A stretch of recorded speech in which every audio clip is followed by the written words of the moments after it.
దేవునికి స్తోత్రం చెప్పండి. Hallelujah. Happy happy Christmas. Merry merry Christmas. అందరు సంతోషంగా ఉన్నారమ్మా? మరి దేవుడు ఈ రోజు క్రిస్మస్ అంటే క్రైస్ట్ మాస్ అనగా దేవుణ్ణి ఆరాధించుట. క్రైస్ట్ మస్ అనగా దేవుణ్ణి ఆరాధించుట. అయితే ఈ క్రైస్టమస్ ఎందుకు క్రిస్టమస్ గా తయారైంది, ఈ క్రిస్టమస్ ఎలా తయారైంది అనేది అర్థం కావాలి మనందరికి కదా. ఎందుకు క్రిస్టమస్? ప్రేమ దేవుని బిడ్డలారా, భూమి ఆకాశమును తయారు చేసినటువంటి దేవుడు ఈ భూమిలో ఎందుకు పుట్టాడు? యేసు ప్రభు భూమి ఆకాశములను తయారు చేసిన దేవుడు పుట్టకపోతే క్రిస్టమస్ పండగ ఉంటుందా? చెప్పండి, ఉండదు కదా.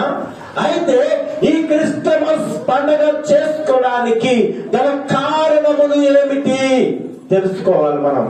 ఎప్పుడు వినని క్రిస్టమస్ సందేశం ఈరోజు దేవుడు నాతో మాట్లాడుతున్నాడు, మీరు వింటూ ఉన్నారు. దేవునికి మహిమపరచండి. హల్లెలూయా, హల్లెలూయా. దేవుని యొక్క వాక్యంలో మనం చూస్తే ప్రేమైన దేవుని బిడ్డలారా, దేవుని యొక్క వాక్యం మనం చూసినప్పుడు ఎలాగుందంటే, కీర్తనల గ్రంథము 53వ అధ్యాయము 1 నుంచి 3 వరకు. కీర్తనల గ్రంథము 53వ అధ్యాయము 1 నుంచి 3 వరకు మనము చదువుదాము.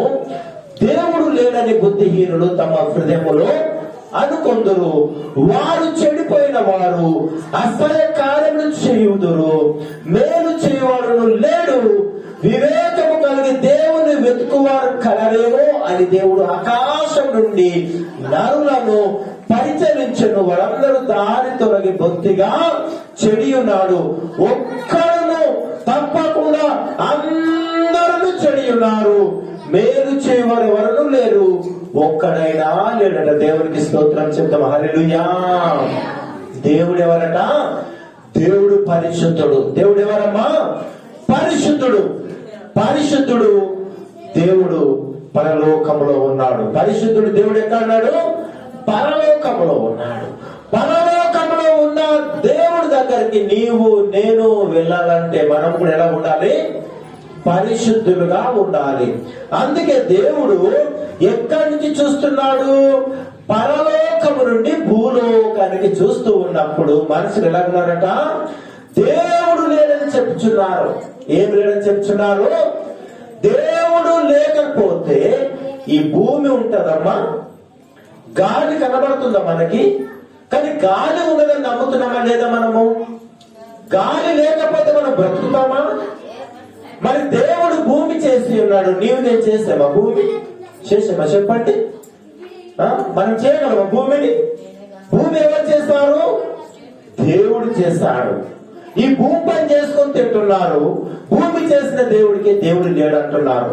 భూమి చేసిన గాలి ఉంది, గాలి ఉంది, గాలి పీలుస్తున్నారు, గాలి పీలుస్తూ బతుకుతా ఉన్నారు. కానీ గాలి చేసిన దేవుడు అసలు దేవుడే లేడని చెప్తూ ఉన్నారట.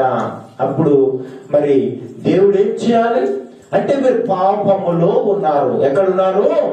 దేవుడు లేడు అని వారు చెప్పుకుంటూ చెడిపోయి దారి తప్పి తిరుగుతూ ఉన్నారు. నమ్మిన వారు గట్టిగా తప్పనుకుంటే దేవుడు నామని మేనపరుస్తుంది. అంటే ప్రియమైన దేవుని బిడ్డలారా, దేవుడు ఎంత బాధపడుతున్నాడు. నీ బిడ్డలు, మనకు పుట్టిన బిడ్డలు చెడిపోతే మనం బాధపడమండి? చెప్పండి ఆనంద్ గారు, పుష్పరాజు గారు. మన బిడ్డలు చెడిపోయారు అనుకో, మన కడుపులో పుట్టిన బిడ్డలు బాధపడమా మనము? అయ్యో నా బిడ్డలు చెడిపోయారు అని బాధపడమా? దేవుని బిడ్డలు మనం ఎవరి బిడ్డలము? దేవుని బిడ్డలమైనటువంటి మనము చెడిపోయి ఉన్నప్పుడు దేవుడు ఏం చేస్తున్నాడు? బాధపడుతున్నాడు. దేవునికి స్తోత్రం చెప్తాం. హల్లెలూయా. 2 చేతులు ఎత్తి మీరందరూ కూడా గట్టిగా దేవునికి వందనాలు చెప్పండి. హల్లెలూయా, హల్లెలూయా. అందుకే దేవుడు చూస్తాడు. ఎక్కడ చూస్తాడు? ఎక్కడ చూస్తున్నాడు దేవుడు? పరలోకం నుంచి చూస్తున్నాడు. రోమా పత్రిక 3వ అధ్యాయము 10వ వచనములో పరలోకం నుంచి చూసి దేవుడు అనుకుంటున్నాడు, దేవుడి మనసులో అనుకుంటున్నాడు. ఏమని అనుకుంటున్నాడు? ఎవరికి చదువుతారా? పొడంతు రోమియో తారో తిని వచ్చారో దోస్పదరు పొడంతు ఆ చేపొరి ఆ లెక్క వచ్చి ధార్మిక కేహే నహి నా చోనే శుద్ధ నహి जे बुझे ये परी कही नहीं जे ईश्वर को अन्वेषण करे ये परी जोने नहीं। हाँ पढ़ो पढ़ो से माने समस्ते विपत्तरे जाय वच्छन्ति एको संगरे ओ कर्मण्य होय वच्छन्ति जे सो कर्म करे ఏపరి కేహి నహినా ఏపరి జనే హెలా నహి।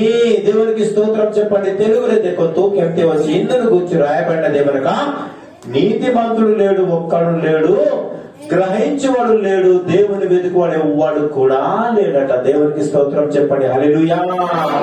అంటే అందరూ పాపము చేసి దేవుడు అనుగ్రహించు మహిమ అంటే దేవుడు అనుగ్రహించే మహిమ అంటే పరలోకము। పరలోకము దేవుడు నీకు నాకు పరలోకము తయారు చేసి ఉన్నాడు। పరలోకమైన ఒకటి ఉన్నది, పరలోకమైన పట్టణము దేవుడు కట్టుకొని ఉన్నాడు। ఇప్పుడు సపోజ్ ఇప్పుడు ఉన్నారు ఎవరు?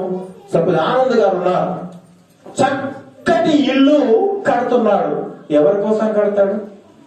నీ బిడ్డల కోసమా? నీ కోసమా? బిడ్డల కోసమే కదా।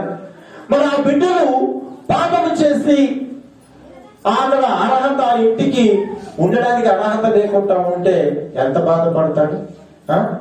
ఆ బిడ్డల కోసం ఇల్లు కడతా ఉంటే ఆ బిడ్డలు ఎక్కడో పాపం చేసుకుంటూ చెడిపోయి తిరుగుతా ఉంటే ఇంట్లో ఎవరు నివసిస్తారు?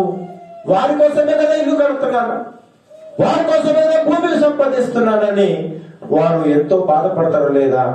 వారిని బాగు చేయాలంటే ఆయన ఏదో ఒక నిర్ణయం తీసుకొని వారికి పుట్టిన బిడ్డలను ఏం చేయాలి? బాగు చేసుకోవాలి। దేవునికి స్తోత్రం కలుగుగా। హల్లెలూయా।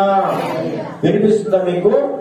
అందుకని దేవుడు ఎవరు నీతిమంతుడు లేడు, అందరూ పాపము చేసి ఉన్నారు, ఇంత పెద్ద పరలోక పట్టణం కట్టుకొని ఉన్నానే, వారిని నేను బాగు చేసుకోవాలి।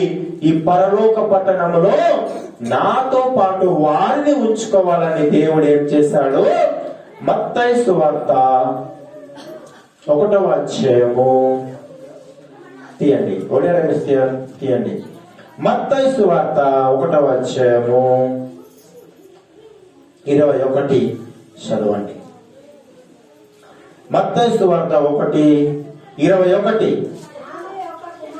ఆమె ఒక కుమారుని కనును, తన ప్రజలను వారి పాపము నుండి ఆయన రక్షించును, కనుక ఆయనకు యేసు అని పేరు పెట్టుదు అనెను। పొడవై से प्रभु प्रसव करिबे आओ तुम्हें तांक नामो जिसु देबे कारण से परंतु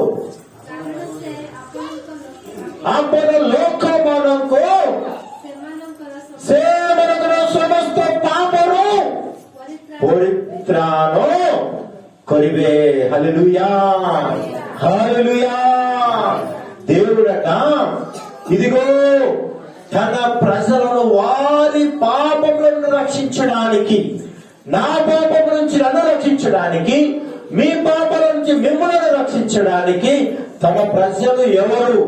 ఈ లోకంలో ఉన్న ప్రతి వాడు కూడా తన ప్రజలే, అవునా కాదండి?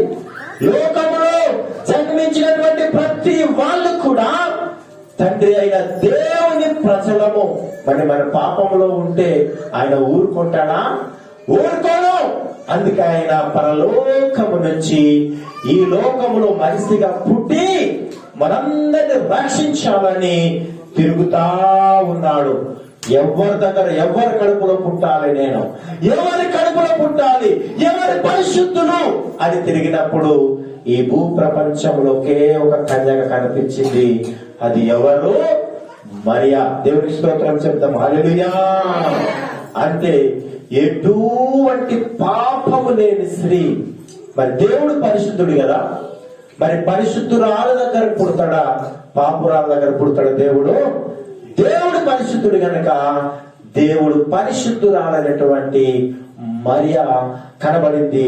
ఆ మరియా గర్భములో దేవుడు జన్మించున్నాడు. దేవునికి స్తోత్రం చెప్తాం. హల్లెలూయా, హల్లెలూయా. కాబట్టి ప్రియమైన దేవుని బిడ్డలారా, దేవుడు మనల్ని రక్షించడానికి పుట్టాడు. నిన్ను నన్ను పరలోకానికి తీసుకొని పోవాలని ఈ భూలోకంలో జన్మించి ఉన్నాడు. అది మనం తెలుసుకోవాలి. యేసు ప్రభుకి ఏం కావాలి? భూమి ఆకాశంలో తయారు చేసినటువంటి దేవుడికి ఈ భూమి మీద పుట్టవలసిన పనేమిటి? ఎందుకంటే నిన్ను నన్ను రక్షించాలని, నిన్ను నన్ను కాపాడాలని, ఆయనతో యుగ యుగములో మనమందరము కూడా జీవించాలని దేవుడు ఈ రోజు మనందరి కొరకు జన్మించి ఉన్నాడు. దేవుడికి స్తోత్రం చెప్తాం. హల్లెలూయా. దేవుడు ఈ లోకంలో జన్మించింది ఎందుకంటే నిన్ను నన్ను మనందరిని రక్షించడానికి జన్మించి ఉన్నాడు. నిన్ను నన్ను ఆయన నివసిస్తున్నటువంటి పరలోక రాజ్యానికి తీసుకువెళ్ళాలని జన్మించి ఉన్నాడు. ఈ రాజ్యంలో మరణం ఉంటుంది, భూలోకంలో ఏముంటుంది? మరణం ఉంటుంది, దుఃఖం ఉంటుంది, శ్రమలు ఉంటాయి. ఆయన రాజ్యంలో ఏముండదట? ఆకలి ఉండదు, దప్పిక ఉండదు, రాత్రి ఉండదు, పగలు ఉండదు. ఎల్లప్పుడూ సంతోషముగా ఉండే పరలోక రాజ్యానికి మనందరినీ తీసుకొని పోవాలని దేవాది దేవుడు ఈ భూలోకములో జన్మించి ఉన్నాడు. అయితే మరి ఆయనను ఎందరు అంగీకరిస్తారో, ఆయనను ఎందరు అంగీకరిస్తారో, ఆయన ఈ లోకంలో పుట్టాడని, ఈ లోకంలో జన్మించాడని, ఈ లోకంలో మన పాపాల కొరకే యేసయ్య దేవాది దేవుడు భూలోకంలో పుట్టాడని ఎందరు అంగీకరిస్తారో వారికి ఆ దేవుని రాజ్యము దొరుకుతుంది. దేవునికి స్తోత్రం చెప్తాం. హల్లెలూయా.